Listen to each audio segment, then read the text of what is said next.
Hey guys, welcome to Coach's Corner. Today we're joined by Francesco Catalano. He's the Director of Nutritional Services and Head Nutrition Coach at Hybrid Performance Method. I've actually been wanting to have Francesco on the podcast for a while, just reached out this week, and he was gracious enough to join us. Francesco is one of the best at communicating, in my opinion, the process by which we initiate people into nutritional tracking and controls, and then how we transition them out into a more sustainable long-term strategy to be able to follow a healthy lifestyle, enjoy food for life, and also maintain performance, aesthetics, and all the good things. So Jessica, thanks for joining us, man. Yeah, thank you for being here. I'm a longtime listener. I'm not just saying that. Following Tony from like the very beginning, since you started the podcast, when it was just you interviewing athletes, and those interviews, not to knock anybody who's been on them, but they're always really hilarious in ways that they shouldn't be. And you make fun of the whole podcast and powerlifting yourself. So I hope nobody takes offense. And if you do, take it up with Tony, because he's the one that really made me feel okay for doing so. Exactly. Yeah. If he says anything offensive, you can just bring it down to Tampa and we can figure it out. But how do you feel when Paul's like, I wanted to have you on for a long time, but I just recently reached out this week? It's like, did you really want to have him on for a long time?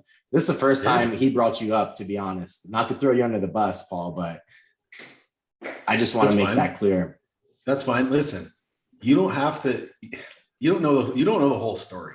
Okay. I respect the man's time. He's a busy man. I am busy. And I definitely feel like I'm happy that he hadn't reached out, because I didn't want to do a podcast for a long time. This is actually one of the very first that I've been on. And I have nothing to hide, but it is very flattering to know that someone who I also respect wanted me to come chat on a platform like this. See, he respects me, Tony. I think he was talking about me. I did say I was a longtime listener of Tony, not so much. All right. But I respect you both in different ways. Perfect. That's all I need. Good enough. But yeah, man, we're definitely thrilled to have you on. I listened to your podcast you did with Jordan Shallow and those guys on RX, and I thought you came up with a lot of really good, insightful stuff that's very practical in terms of takeaways for people to dive into, not only from a performance standpoint, but just from a lifestyle standpoint, and just to fully understand nutrition. And I think that's where a lot of the irregularities come out, is like there's so many ways to shift people's identities with nutrition that it gets very convoluted and people don't really know where to go. So if you can simplify it and not create such an identity behind it, then it feels more empowering to the person and less empowering to like the food or the cult following that they have behind it. So it's good, man. Excited to have you on, and we're gonna have Paul kind of lead the discussion, and we'll just get going from there. Yeah. So the first big point I want to touch on is like, when you first, like, Tony and I kind of deal more so with the performance athlete, right? So a lot of our clients are going to be lifters, bodybuilders, powerlifters, strongmen. While they want to manipulate their body weight, performance, what? You say performance athletes, and then you list three things that aren't performance athletes. But yes, it's a performance of sorts. Yeah. So their main concern is training output and performance. So a lot of the manipulations that we do with regards to our nutrition protocols are going to have a lot of control associated with them. Whereas I do work with some Gen Pop people, and the level of interventions is usually quite different. The way you initiate them into a nutritional protocol, the way you communicate the information, the level of adherence you're actually expecting with it. I'm wondering if you could kind of compare and contrast those two populations, because with hybrid, you guys have pretty much the whole range of client. The complete spectrum. Yeah, you're absolutely right. And I think I might have a very different perspective than both of you and most coaches that work with people who are, I'm going to put in quotations for those that are listening, performance-based athletes. I kind of group them all together as one. And the reason for that is because athletes are people too. And when their sport is over, they're going to be people, and they're people before, the people during. So the way that I like to communicate, what I do is I like to, yes, I'm a nutrition coach, but I like to see myself more as a recovery manager. And what I mean by that is everything falls into place when people are managing their stress well, when people are sleeping well, when people have healthy ways of coping with stress, making sure that they have modalities in place that they can turn to when things are stressful, knowing when they're doing too much, knowing how to back off, talking to them about it being okay to back off. So that's kind of the view that I look at, or the lens that I use when I work with a person, is what is going on, what's actually going to influence their behavior. Because let's be real, guys, like, you can give anybody a plan and they'll follow it to a T until something happens, something comes up, whether they miss a lift, they get injured, an emotional thing in their lives, and then they don't know what to do. But if we can kind of prepare for those by talking about how to manage those situations when they come up, or when they come up, learning how from those experiences and reflecting, they're going to be better able to handle the situations in the future. So when I'm working with athletes and people, I start, or Gen Pop, I start the same way, like, what is your actual nutritional knowledge right now? What do you actually know? What are your beliefs? What are your values? What are your attitudes? What lens are you viewing nutrition? Is it macros? Are you a keto guy, or you think low carbs is the only way to go? Like, I've worked with, elite fighters, elite marathon runners, and like elite every sport. And they all have their own beliefs that come from their sport. And, you kind of have to meet them where they are, while still trying to give them good information to kind of change their beliefs while still respecting their values, if that makes sense. So the approach that I take is, I meet them where they are and try to get them to where I want them to be, which is a sustainable way of doing things. And I know I said a lot and a lot of nothing, but I hope some of that kind of made sense, so we can get into the nuance or unpack everything that I just kind of talked about.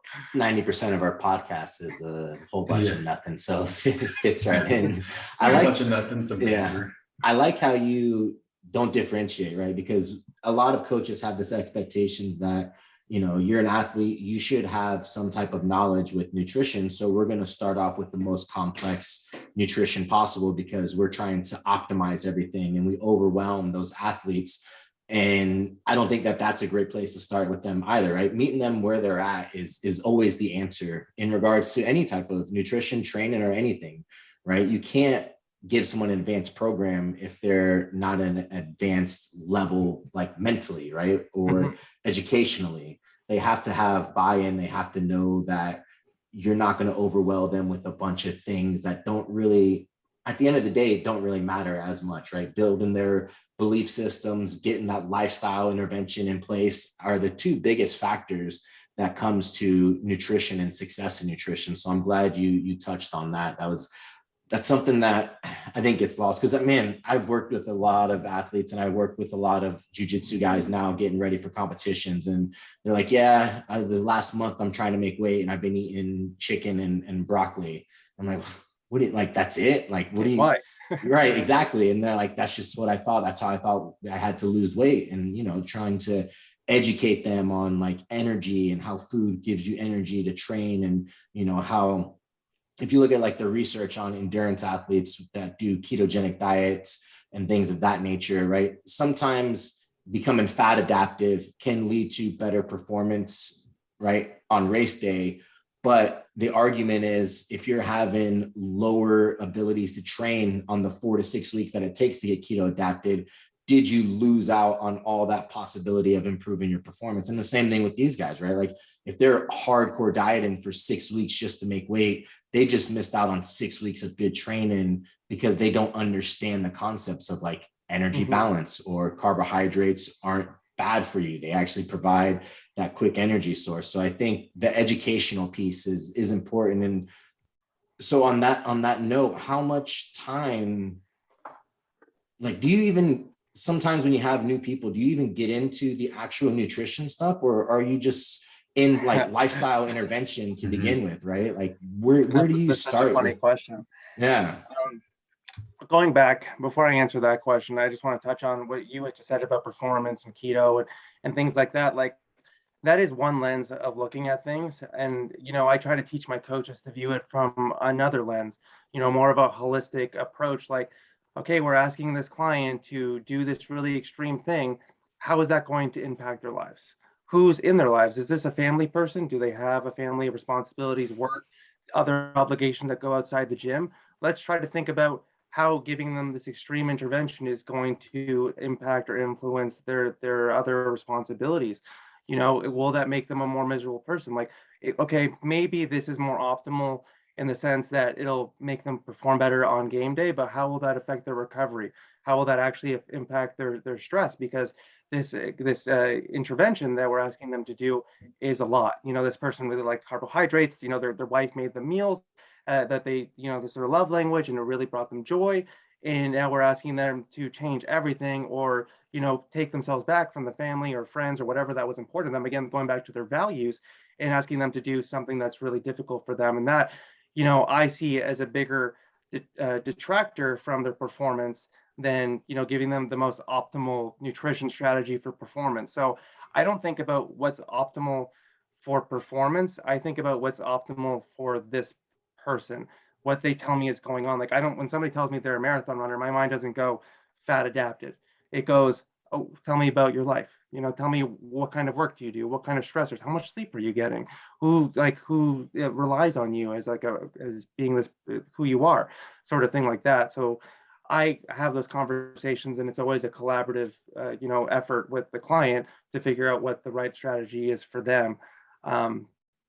But I kind of lost your question No, so I'm sorry.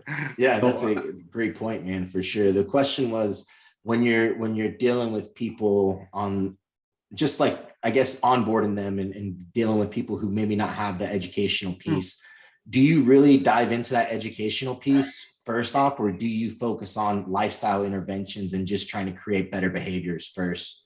Both. So I tell them the fundamentals, and really beyond that, there really isn't much you need to know, because it's the fundamentals are really drive everything. Like, what are they? Getting enough calories for your goals, whether it's a deficit, maintenance, or plus, getting enough protein, spreading out protein servings throughout the day, getting plenty of vegetables and fruits across each of your meals, reducing fiber around training, keeping fats a little bit lower around then, having a little bit more carbohydrates. Again, those things are not as important, because for Gen Pop, they have plenty of stored energy. Their training isn't very intense. Powerlifters, we've been making fun of them. They don't do much in the gym either. But like, if hunger is distracting, then yeah, intra-workout carbohydrates, a meal then is really important. But is it going to make you stronger? No, but psychologically you feel weak, you physically feel hungry, that's distracting, you got nothing left to give. That's when it's important to kind of introduce some calories around that time. And that's kind of how my mind functions. But we really start off with just getting them to know the fundamentals, like what's a protein source, what is influencing your behaviors that you may not have been known about. Like, what does your kitchen look like? What kinds of foods are you buying? Who's in your family? Do you have kids? Or, because if you have kids, I like to tell my client or my coaches that being a coach is all about making assumptions. Reading in between the lines. Somebody tells you one thing, and it in your mind, it should fire off 10 different things that could mean. Oh, I'm a parent. Okay, great. They have kids. What does that mean? They're probably cooking for their kids don't finish their food, they probably feel bad, then they're going to eat it. They start snacking, whether they realize it or not, or little things like that are going to subconsciously or even consciously just drive calories up without them really taking note of it and, thinking much of it, because it is small. So asking clients those kinds of questions, getting them to be more aware of what their behaviors are, what their habits are. It's more, reflective, and while still, educating them at the same time. Like, we're always finding opportunities to bring something up. Somebody says they're snacking or this goes on, for example, and then we'll see that as an opportunity to talk about the reasons why people don't see progress. And we know that if somebody, other than blatantly not following a plan, it's due to misreporting or underreporting. And then we'll see that as an opportunity to educate that client. But we don't just throw everything in the kitchen sink, whatever that saying is, at a client. We really wait for the opportunity for something to come up, and then we take advantage of that to educate them at that point in time about that specific thing. And during a dieting phase, there's so many things that come up, like how to rearrange your day, manage hunger, manage your meals around your occupation, and so many other things. So it very much is, we teach them the fundamentals at the beginning, and then as things come up, we'll tackle each thing together, using a lot of motivational interviewing skills, where we don't spoon feed clients. We have we ask questions, we prompt our clients to kind of come to their own solutions, we give them suggestions, and then ask them to communicate back to us about what they think is an appropriate solution to their problem, because it is their problem. So again, I said a lot, and I'm sorry, but nutrition is a passion of mine, and I've been doing this for so long. I love to ramble about these things. This is great, Chesco, because it brings forth the next question that I get all the time when I onboard a new client is, oh, that's it? It's like, that's it? I just have to, watch my protein and, eat this many calories, which is usually more than they've been eating, because, you're teaching them to choose better food sources, and they get this plan and they're expecting this whole elaborate meal plan with timing and supplements. And you're like, no, like, this is what I'd like you to do, this behavior-based intervention. And we're going to talk about how you respond and everything that comes up. And they're like, oh, that's it? Like, how do you get over that, or how do you kind of address that? It's really challenging, because people are looking for that quick fix. But we know that fat loss is simple. Losing fat, that's a whole other story. That's challenging, because you're dealing with people with real lives, like I keep talking about. Mm-hmm. But sometimes, when you really get that resistance, when they want something complicated, you kind of just have to give them what they want. And then as you kind of, Tony, you said this earlier, buy-in, as you establish that buy-in through communication, showing that you are listening, that you are professional, that that you're talking about, then you can kind of sway them to where you want them to be. And that's reliant, sustainable long-term, with the results, giving them new interventions that are going to get them to not need you. When a client signs up with me, I'm really happy to work with them, but I don't want to work with this client forever. That makes me feel like a terrible coach. I don't want anybody dependent on me. So I always challenge them, or find ways to get them to not, or feel like they at some point in time, they're not going to need me. And giving people these really complicated plans really makes them feel like you're needed. And that really works for a lot of coaches, because they don't know anything else, and because it does get results. And it creates this dependency where coaches do have to work with, or clients do have to work with their coaches, because they think that this person's like a magician with their macros or their calories or whatever plan that they're giving them, when really this guy, they might know some stuff, but they're working with so many clients that this is the only way to do things, because it's the only way to manage things, or they really don't know any better. And it's really sad. And I'm glad that the industry is kind of moving away from that. But to get back to your question, I give them what they want, in hopes that I can establish some buy-in. And then I try to sprinkle in some things that I think will get them to move away from that kind of thinking, so I can give them what I know that they need, which is, a plan that is, or no, not a plan, but an approach that is more flexible and is actually going to meet, the constraints of their lives. I love that. Like, I find myself often, I get a client that's like, yeah, I want to do carb cycling, and I want to have this nutrient timing approach, and this is what I want to do. I'm like, okay, cool. So I write up the plan, macros per meal, all that sort of thing. And then as we go through our check-ins, you notice that, like, oh, today I missed a meal, or today I did this, or they start having little blips in their adherence. And I kind of use that as an opportunity to pull them back and say, Well, on that day when you didn't have your sixth meal, you actually ate a little bit more throughout the day. So you hit your macros, you hit your protein. It might not have been the perfect meal placement, but we accomplished our goal. We hit our calories, we hit our protein. Educate them on what the research says about fat to carbohydrate ratios.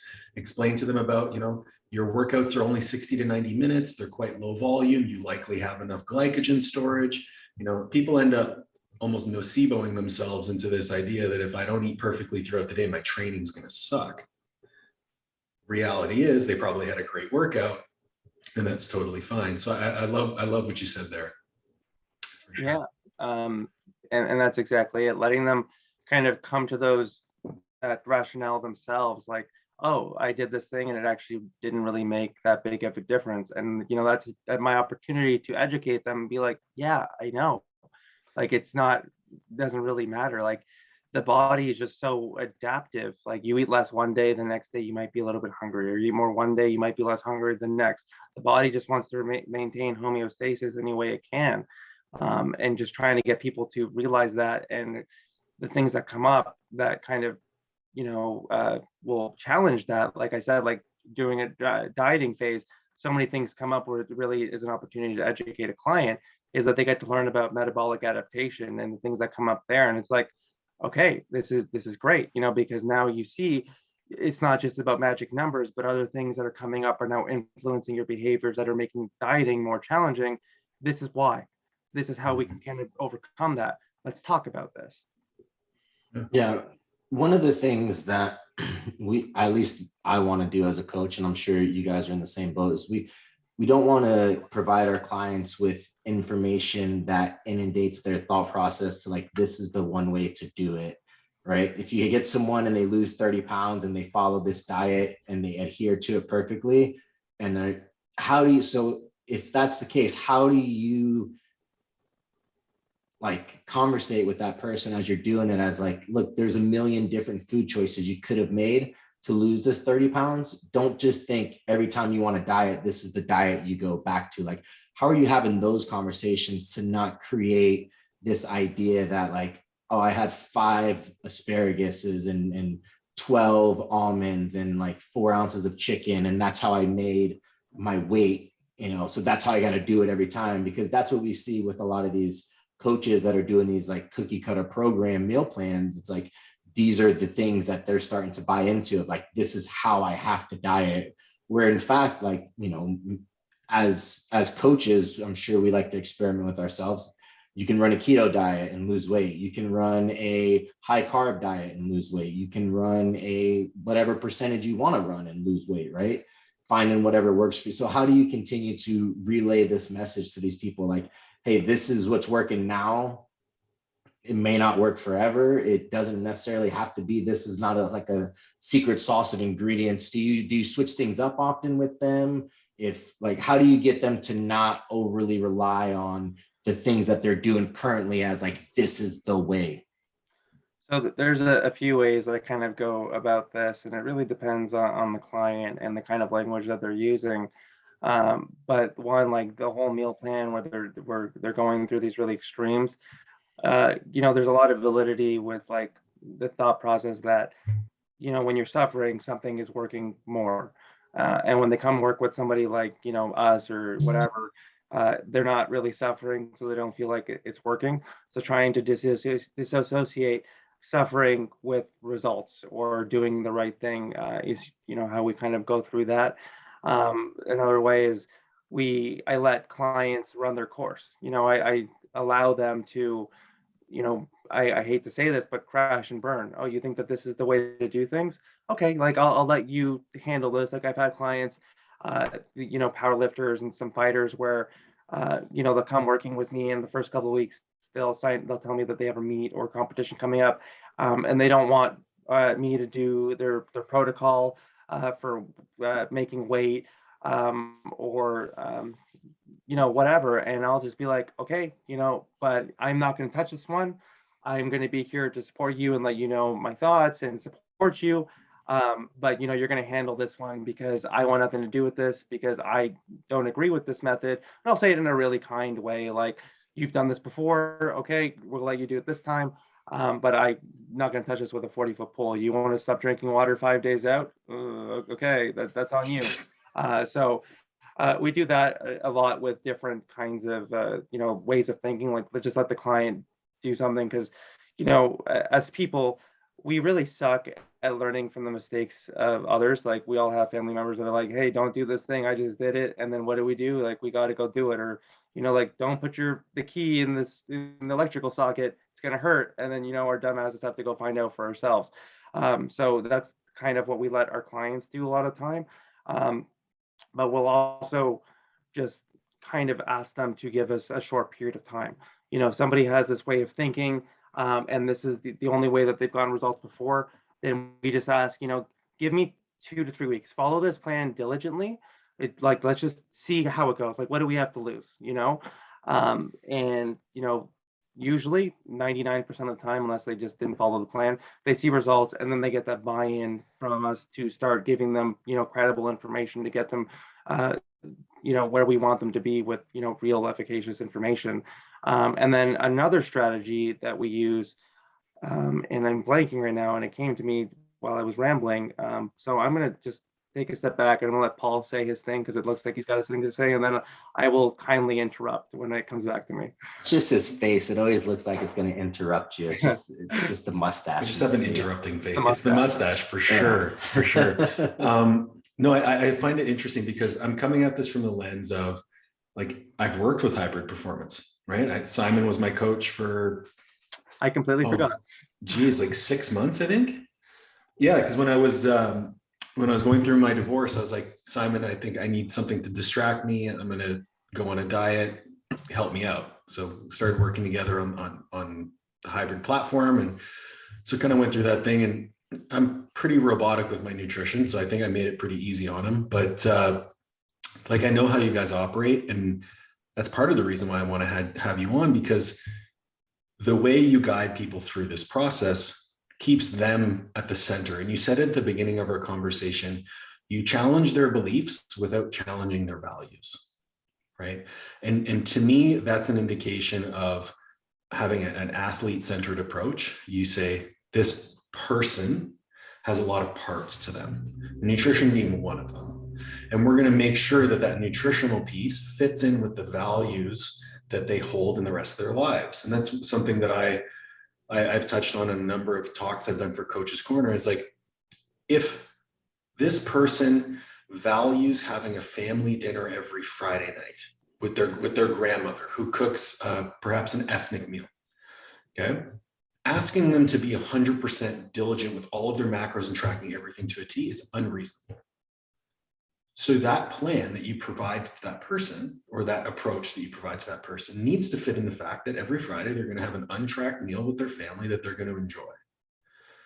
Right? So how do you get people to kind of disconnect that part of that almost perfectionist outlook that so many people, they bring to the table, of like, I'm going to do this perfectly.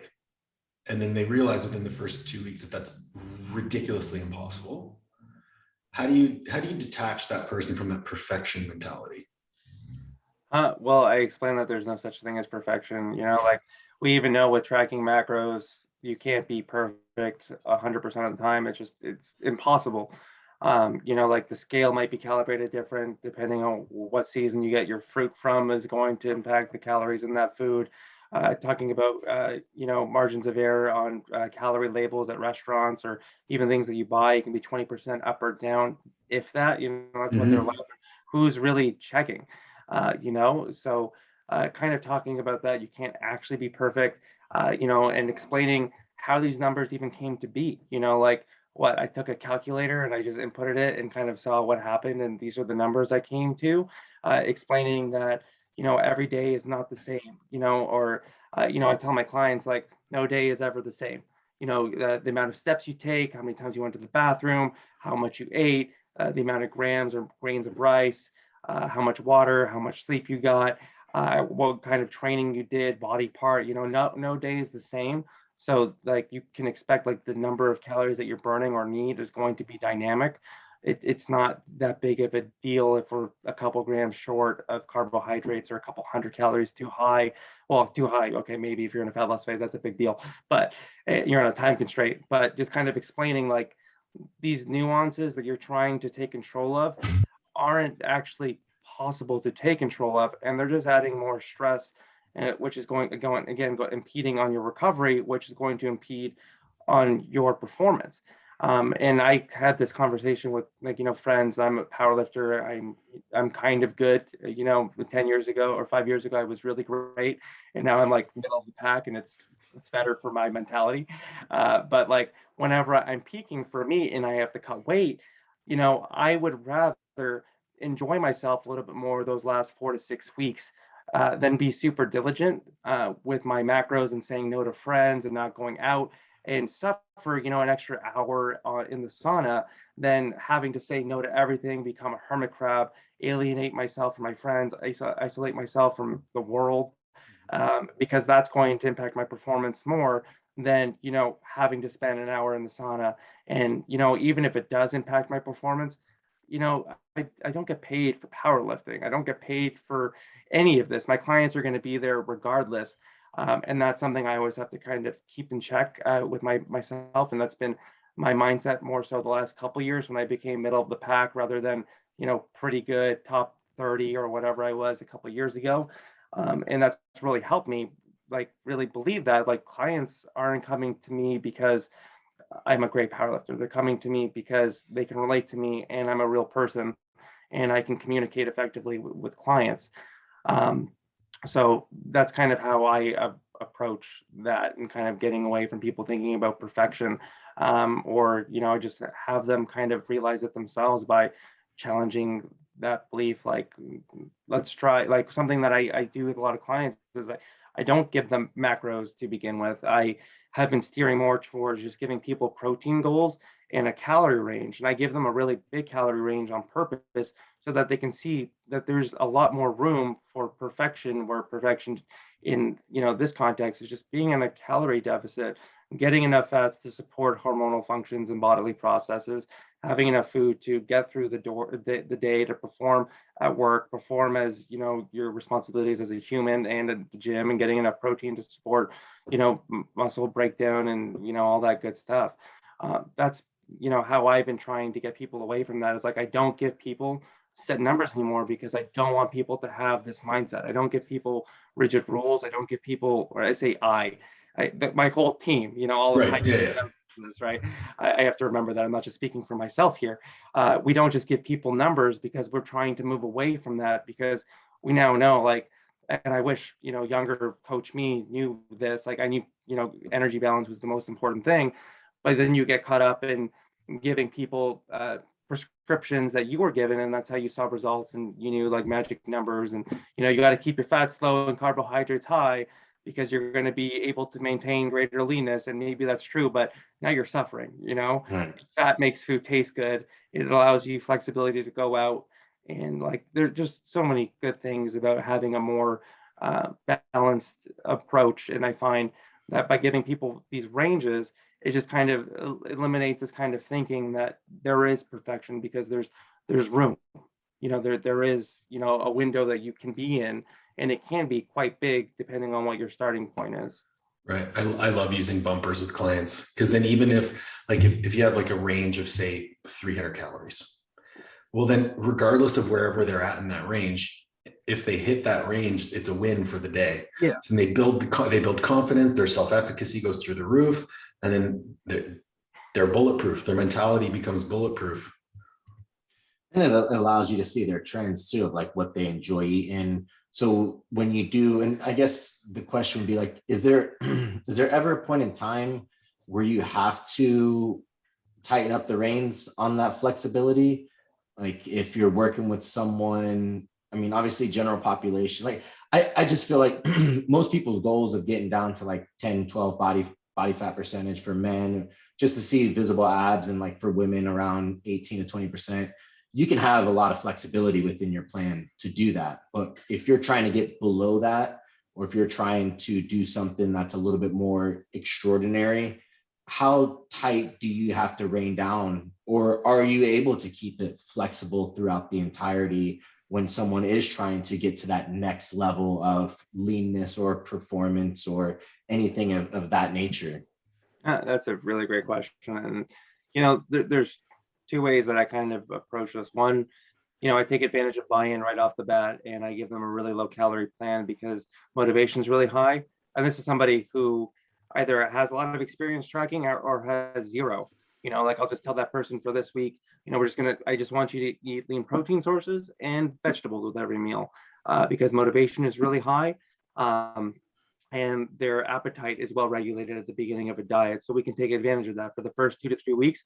Let's put you in a really, really stupid deficit, because regardless of how fast we move or slow we move in the diet, we're going to get to that same point of hunger regardless, Yeah. but let's try to shed off a bunch of fat at the beginning. You get this buy-in, you feel really great, and then we can, move to a more sustainable approach. And that way people are really happy and excited.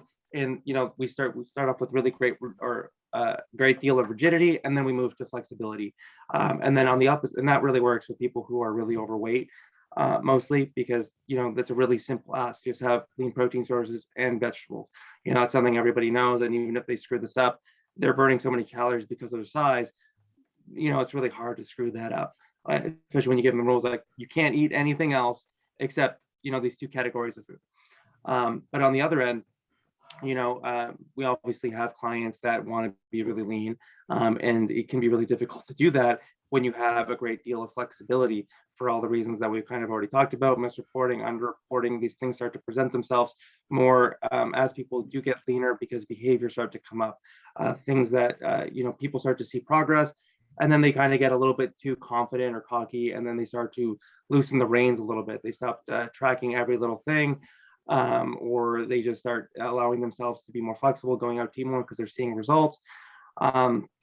Or like most typically, it's with smaller women. And it's really sad to say when I speak to clients, and I always preface it with, it's always sad to say, but you were dealt a really terrible hand being so small. Myself being, a sub 200-pound male, and most men would in our field would say that I am not a man unless I get myself over 200 pounds. Very inadequate. I think I've said that. Big woman. I think you have. Yes. I'm not going to use those words, but you guys can say that, and I will not.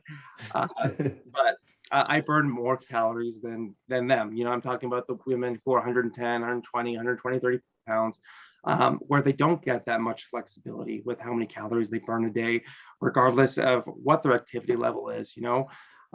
And that's when we do have to be more rigid. We'll get to a point where we do have to really not follow, I don't want to say meal plan, but a meal plan of sorts, just to control more variables. And I won't have any part in the creation. Well, I will have a big part in the creation of that meal plan, but I can't make people meal plans. Coaches can't do that unless they're a registered dietitian, depending on the state or where you are in the world. I never will. But I will ask clients to make their own self-made meal plan, and I'll give them some suggestions on how to do that. Let's make sure we have protein at every meal, include some foods that we like, but foods that aren't going to encourage overeating, foods that we know that we can moderate, or in an environment where we're not going to feel the need to indulge even when we're super hungry. Just choosing foods that are going to be more satiating, but not so satiating and filling that we're always bloated and disgusted with ourselves. That way, I know that the calories day to day are very similar. They are controlled by making sure that there's not a lot of processed foods, because like I said earlier, those foods tend to have a higher margin of error, what's on the label. And then we'll talk about increasing our activity in some way that meets that person's life, but really making or emphasizing to the client throughout these conversations that this is temporary. The way that we're doing things now is not how we're going to diet all the time. And when we're done this, our diet is going to look similar, meaning we're going to have to eat a lot of the same foods, but the amount of food that we're going to be eating, the calories and the flexibility, like just allowing other foods to come into the diet, foods that may have not been in quotation safe during the diet, we'll be able to re-enter the diet because we'll have a little bit more self-control. And that's just having those conversations, but just making clear to the client that it is a temporary means to an end. But we're not afraid to go deep. Like I don't know if you guys have read Lyle McDonald's book, Rapid Fat Loss, before, his handbook. That's a favorite of mine. I run that program every time I go on vacation. When I come back, I run it for like 2 weeks. It's super easy. Again, just lean proteins, vegetables, some fish oil. Essentially, there's obviously a little bit more nuance than that, but it's a really effective way to lose fat really quickly when your appetite is really well regulated. You know, I wouldn't really suggest that to somebody who's already dieted down, but when you're kind of fat, it's really a great way to just kick things off. Yeah, You might want to try that, Tony. Don't kid yourself, buddy. Don't kid yourself. Yeah, I think understanding and letting them know, like, there's spectrums, right? As the goals become greater and bigger, the spectrum of getting more rigid comes into play, right? Because the research clearly shows, right, if you have more highly processed food, then you're more likely to overeat. And I think the ad libitum thing that they did was the processed food ate 500 calories more than the whole food groups. And we also know that by having the same foods over and over and not overly seasoning them or overly condimenting them, that it's you adhere to the plan more, right? So the things that make you adhere to the plan more are rigidity within itself. So you have to understand and continue to educate those clients, like, hey, you have an extreme goal. We're gonna have to get pretty rigid on this goal so that we can meet these things, so that it does work with your hunger, because you're trying to set up the nutrition to also work within the brain chemicals of the human being, and the ghrelin and the leptin, and how their hunger, how can we not allow them to have their hunger and become very food focused, right? So we have to go to those extremes to do that, but then also educating them the entire time that spectrum is going to swing back up, and we're going to have more flexibility as we're going out of it, right? And I think that education piece is so important to continue to reiterate with clients as they're going through different phases of their lives, because you may have that mom who has this big family who has to cook, but maybe she has a wedding coming up that she really wants to look good for her, like her sister who is always skinny and looks good, right? Now she wants to look better than her, right? So maybe we have to diet hard for 2 months and the family has to be put, right? So we have to continue to educate and talk and find out where that person is within their life. And I think that's something that you guys pride yourself on at Hybrid, is like, where are you at in your life? And how can we meet where you're at with everything that we know based on the research and based on the knowledge? So I think that that's important. I think that that's good that you're able to touch on that and have that spectrum back and forth. Yeah, like we talk about balance always changing. Like the pieces of the pie are going to get greater and smaller, and you have to be okay with that. You have to be flexible as a person. And there's a quote that I want to say steal, but I always credit him, from Dr. Eric Helms, that, you know, you have to kind of optimize the variables within the constraints that you find yourself in, and those constraints are ever changing based on the day, the situations, like events that come up, and just kind of making it clear to the client, like, we can't have this perfect plan, because for you it's not perfect. You know, it's actually going to stress you out more, and it's unsustainable. It doesn't make any sense. But just knowing that, you know, that the plan is going to change depending on where we are with our goals. You know, the leaner we get, the bland, like you were saying, Tony, like the blander your food has to get, because we now have to manage our satiety and our need to eat more. Like our brain is trying to keep us alive. And although we know that we're not dying because our deficit is small, you know, when the body realizes you're trying to induce fat loss, you know, all of a sudden everything just gets really hard. You want to eat more, you want to move less, or you don't even know that you want to move less. And, you know, it's really sad. You know, years ago, when I was coaching at a previous company, and it's not the company's fault, it was just the time that we were in this industry. A lot of coaches just felt that they weren't educators. You know, we didn't have to educate you.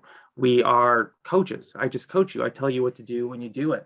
And the longer I've been in this industry, and I've been coaching online for, I don't know, 8 years now in this field, I've learned, like, the better the people understand the process, the more likely they're going to adhere to it, and the better results they're going to see this is more sustainable, that or longer, that they're going to be able to maintain them or sustain them. So like, it's upsetting when people don't want to take the time to educate their clients when really it's just going to make their lives easier. But I also think it comes from a place of fear, or even, Yeah, scarcity I don't know, mindset for sure. scarcity mindset, or they just want to, they don't like that this information is readily available anywhere online. They want Yeah. to feel like this power, like, oh, no, I can't share this with you because, maybe you'll take my job, The or, secret recipe. Yeah. yeah, like, Yeah. no, all this information is readily available anywhere you go look. Yeah. It's no longer hidden. You don't need access to a university, or just to just pay PubMed $80 a paper anymore, kind of thing, for research that may not even be applicable to you. There's so many textbooks out there, ebooks, coach or education services, Yeah. that, give this stuff out there. Don't hide this from your clients. And with saying that, like, a thing that really bothers me is when coaches say just trust the process, and without blindly, or without actually explaining what the process is. Because what I like to tell my clients is, instead of trusting the process, how about you trust yourself that you're following the things that make up the process? What if that's fat loss? What it means to, or what the mechanisms are to elicit fat loss. That's being in a calorie deficit. Number one, that's the biggest thing. Two, getting enough proteins to support muscle maintenance at the very least. And then getting enough fats for hormonal functions and bodily processes. Are you doing the things necessary to check off those boxes? If so, trust yourself. Fuck the process, because you already know what the process is. It's just you doing the things that you've been doing correctly, and that's really it. So when clients come to me asking me, like, why am I not seeing progress, I tell them, like, these are these are the things that induce fat loss. Are you doing these things? And if they say yes, then we do a little bit more troubleshooting.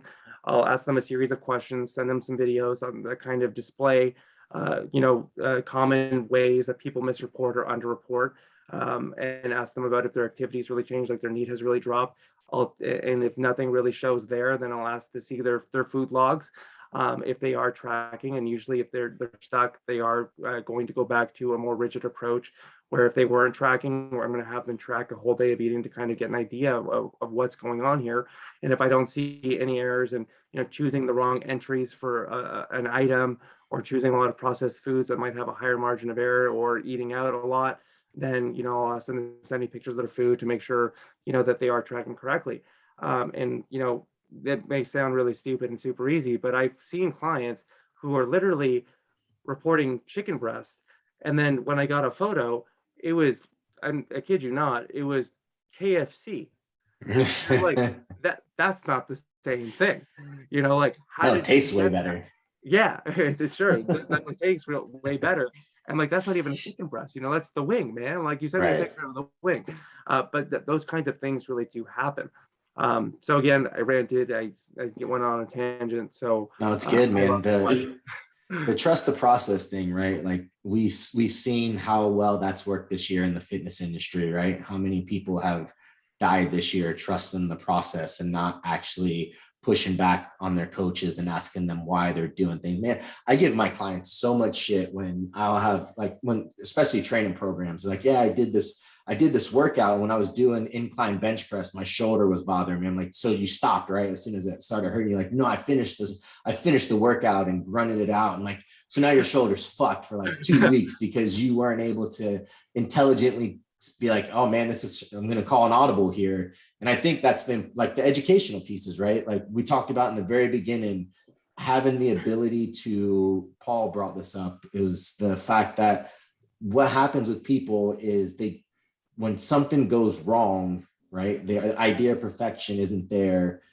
They immediately don't know what to do, right? Because they're not getting the education to know what to do. Now that we're educating them, they're like, oh man, I didn't have my meal with me, right? Before it would have been like, I guess I'll just eat whatever. Now it's like, okay, I can go to a restaurant and I can see that there's grilled or blackened chicken, or I can see that these are better choices because my coach has educated me in making those choices, right? So now you're building, it's the whole parable of like, give them a fish, feed them for a day, teach them how to fish, feed them for a lifetime, right? That's what you're doing as an educator. And I think that has the most impact on people, right? Because you're trying to create as nutrition coaches, one of the better things that you can do is impact a mom that impacts their kid and then their whole family, right? How many times have you worked with families and like, oh, we've got off all these medications, my kids aren't pre-diabetic anymore. It's like, that's the stuff that we really want to do, and this is how you do it, by educating them and giving them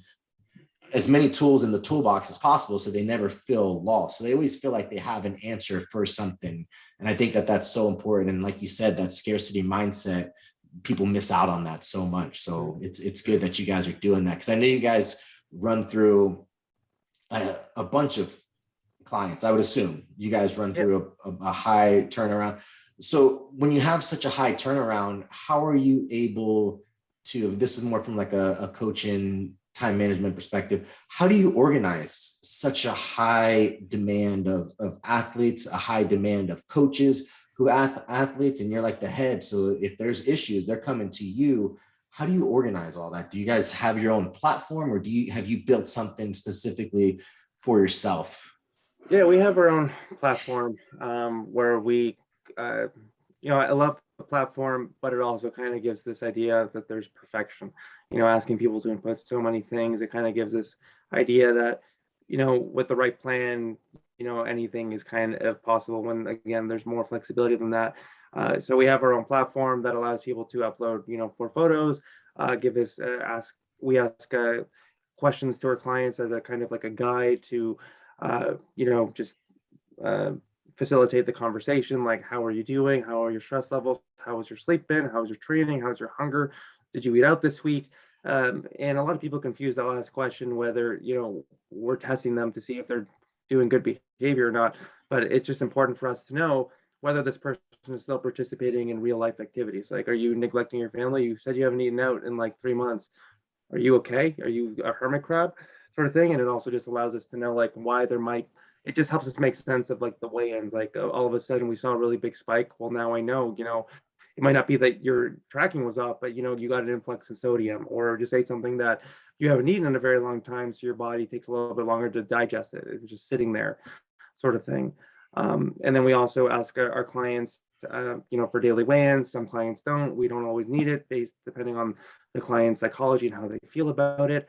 How many hours of sleep they're getting, what their stress levels are like for each day, what their activity is like for that day. And that could be, their step count, how many minutes they were moving, how long they were at the gym, whether it was a training day or not, what they did at the gym, and also just individual notes section for every specific day, to give us a little bit more detail into what happened that day. Like, people talk out their decisions, what actually went through that day, why they reported poor sleep, good training session, or people will just tell us what they did at the gym, all the reps and sets and exercise that they did. And all of that stuff just helps us paint a better picture of what that client's life was like on every day and each week, so that we can better communicate with them about, strategies, or talk, or, praise them on the good decisions that they were doing, reinforce those, or challenge them to, reflect on a day where they did well, but what could we do better?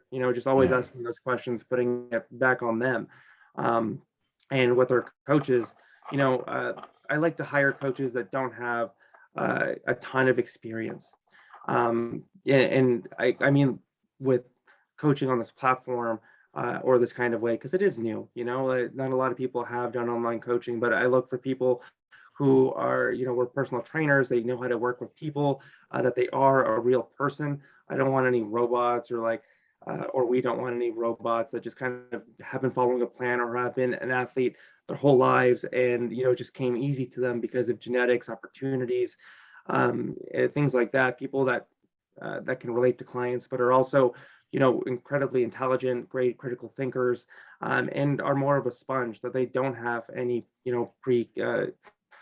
conceived beliefs before coming to us about nutrition. Like, you're a keto guy. Oh, I don't want that guy. I don't want any guy. I want the person that knows enough, but doesn't actually have any real opinions about anything, because now I can shape you to be the coach that, we need, so that I'm not having to, be on your back about, you thinking that meat protein is the only way to eat, and anybody who's vegan needs to take a hike, or you need to question their morals about that. I don't want anybody who has these notions, because that can be really difficult to, try to break those down or get rid of them completely. And why hire this person when I can hire someone who would be more open to actually learning the truth? And that the truth is that there's nothing concrete. There's no one way of doing it. Like you were saying earlier, there's a million ways to do this. The right way is the one that works for that person. And you can't, just be so bought into one way of doing things. And that's kind of how, yeah. Does each athlete have like their own user profile when they sign up, or do you give them folders? Like how are you individually tracking each person with such a high influx of people? Yeah, so they check in weekly. And then they also have the opportunity to check in every week, or not check in every week, email us anytime, any day. And so it's just through email? Yeah, all through email and Okay. all through our platform. But like you guys are communicating with me, one of the things that I truly pride myself on is my communication skills. And that's something that I really, really emphasize and teach my coaches, is how to communicate on a platform like this, because it is really difficult on a medium where it is all written. People can't read tone. People can't really read your personality.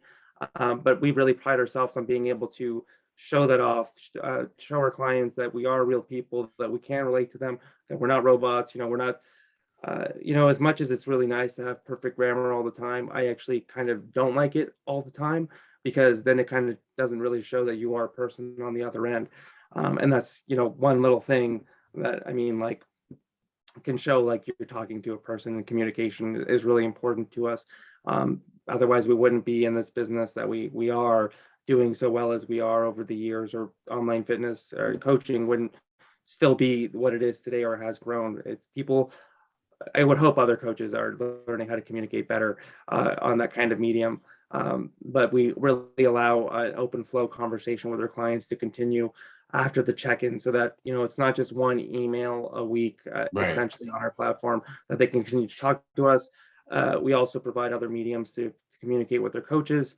I host, myself and a few other coaches host about 8 calls across Instagram, our private Facebook group, our group on Discord, so that people can hop on and talk to their coach or another coach personally for a full hour, depending on what platform. If it's on Instagram, it's just questions coming through the feed, and we'll answer them. But they can also speak to us, have a one-on-one conversation on Facebook or Discord, and we can really troubleshoot things. And does not come at an extra cost to the client. That's free. So it would be a conversation like we're having now, where they're getting a full hour to themselves, depending on how many people show up.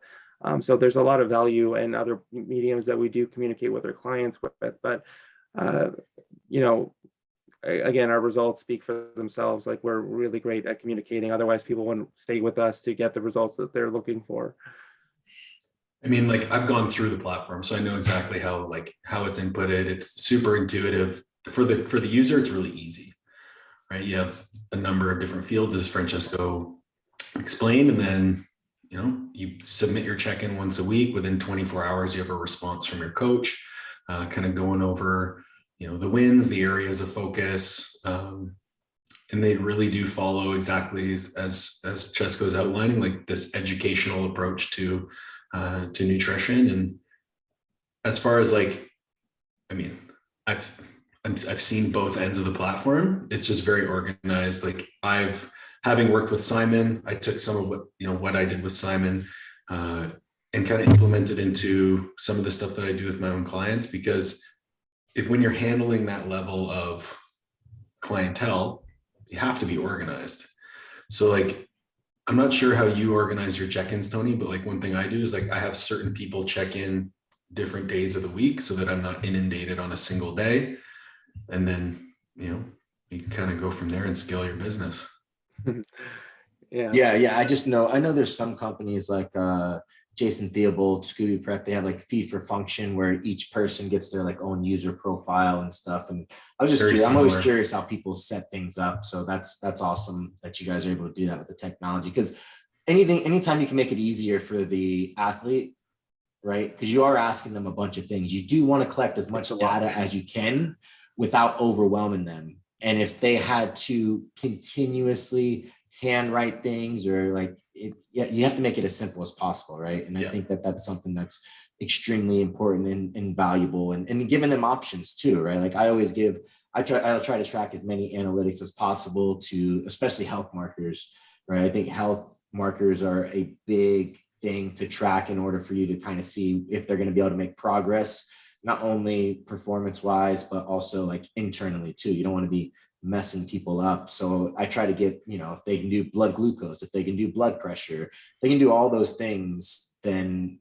we have a bigger array of analytics to pull from to see what could be going wrong, to see what be going good, right? Like I have a guy who tracks his body temperature, and I noticed that if it's up 0.2 degrees, I'm like, hey man, how are things feeling? Did you eat later on before you normally do, right? Your body temperature's up, your weight's up a little bit, what's going on? Do you need to deload, right? You can get all these answers based on the biofeedback that you get. So you want to get all that, but you don't want it to be overwhelming. And the way you guys do things is great. It's great for the athletes, man. That's awesome that you guys have built that platform. It's really helpful to have all that information, but getting people to get away from that or not having that influence their behaviors, like, oh, I'm asking for their step count. Oh man, that client in their head, they're going to be thinking like they have to meet a certain goal, like Fitbit, for example, they have that 10,000 step goal, and that was an arbitrary number that, looks really nice on paper and, flashes on your watch or whatever. So they think I'm asking them to do that, or, or asking them to weigh themselves, or having that box there to input that. Somebody who's not comfortable with doing that could, deal with a lot of psychological stressors that may impede adherence. So trying to explain to clients, like, this is just our platform. Not all of these things are necessary, getting them away from that, explaining what these metrics actually are, and that they're not actual, measures of progress. They're just metrics that I just want to follow. That's just data for me. It doesn't actually mean anything to you. Don't let this influence how you approach things. It can be really difficult because having too much data or having to track so many things can really overwhelm a person. And just kind of give this idea that things are not as simple as we're trying to tell them they are. It's like counter conflicting.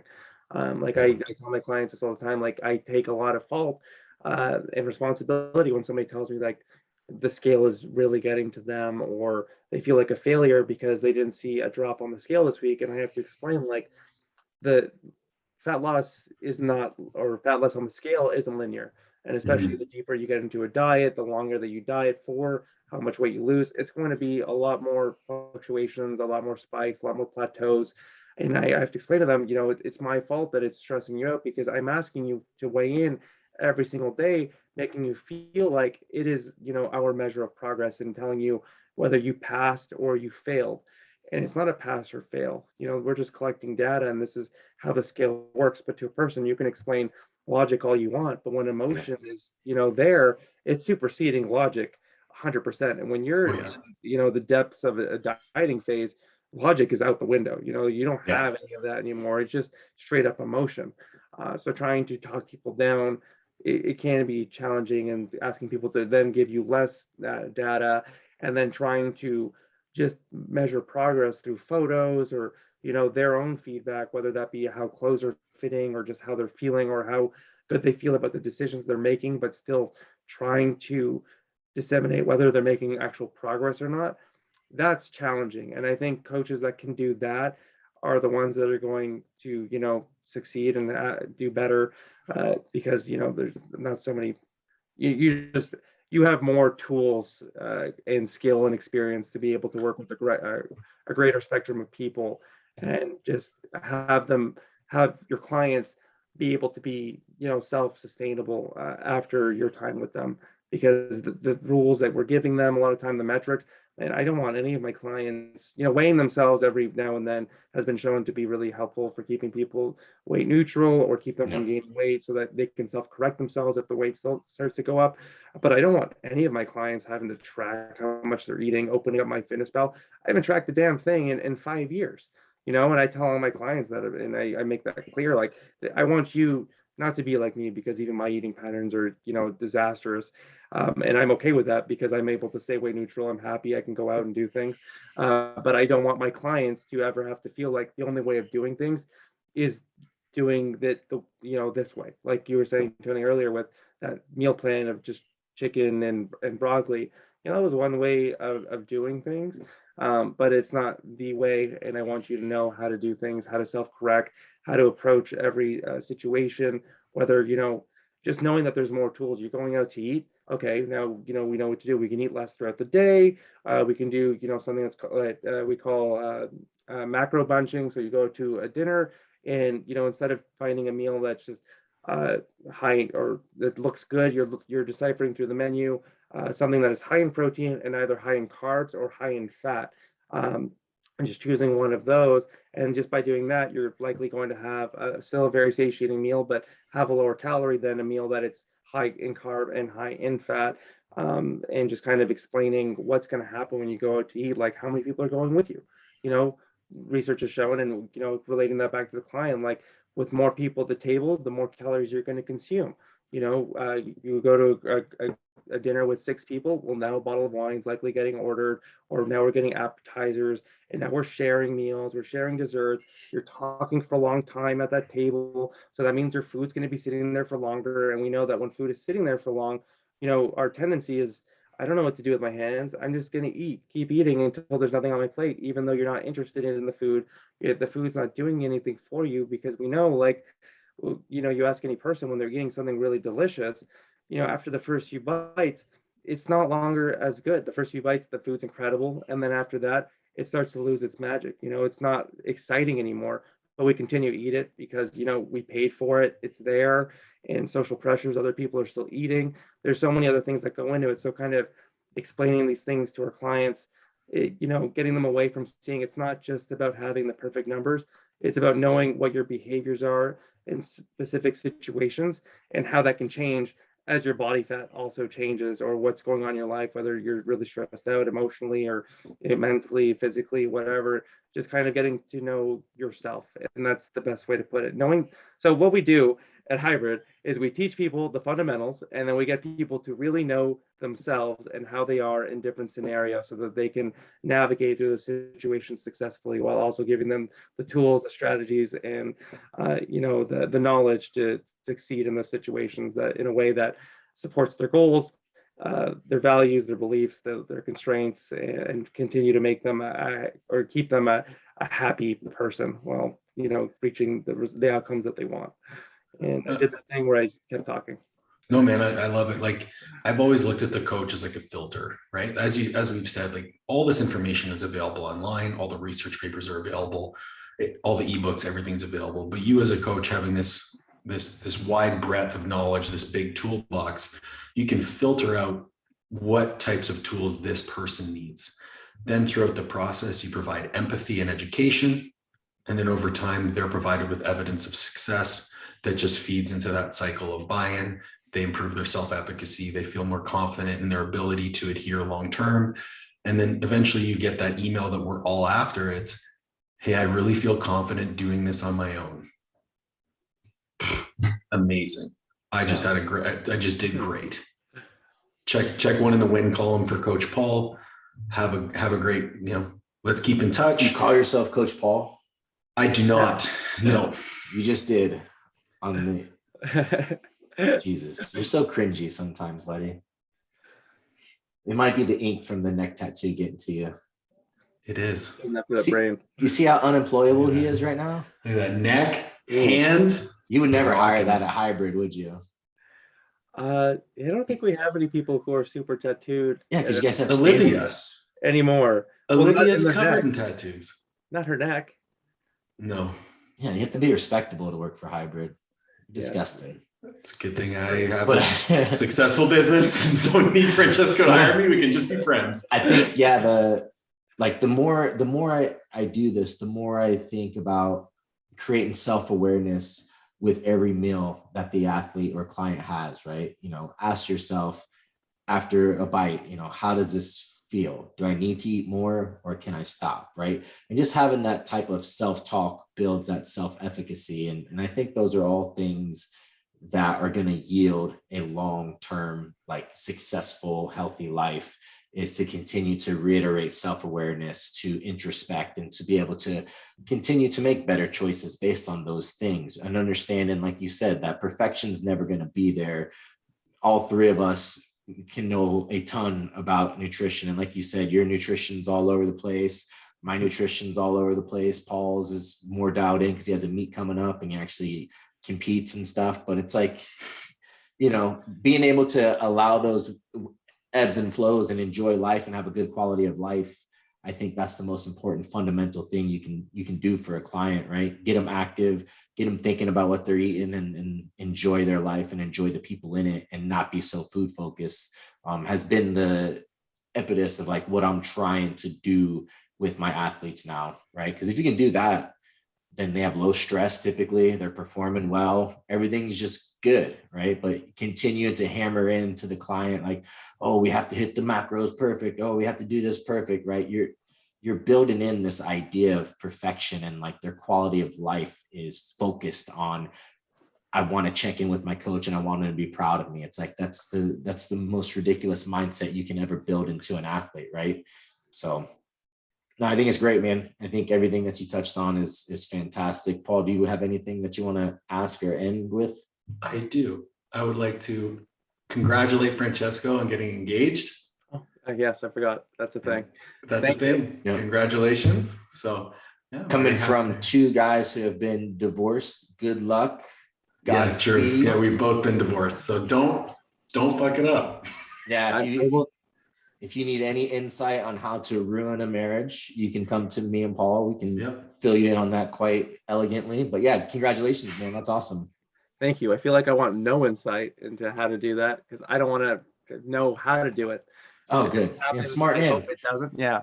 I was trying to reel you in, see if you made a mistake on the first question. So you passed. Congratulations. But yeah, man, no, that's awesome. Congrats on that. And I mean, what a big major life event, man. So that's fantastic for you. Where can people find you, dude? You can find me at hybridperformancemethod.com. There's a little chat toggle at the bottom, and if you talk about nutrition, it'll likely get directed to me. You can email me at francesco@hybridperformancemethod.com, and you can also follow me or DM me at F_ or maybe .Catalano. I don't remember. On Instagram, it's one of the two, whichever one I thought looked cooler 10 years ago or whenever I got on that platform. And you can just message me about anything you want, but preferably nutrition. And that's it. Sounds good, man. Thanks for your time. Thanks for coming on the show. Appreciate it, dude. Yeah, Thank it's you a for having pleasure. me. Yep.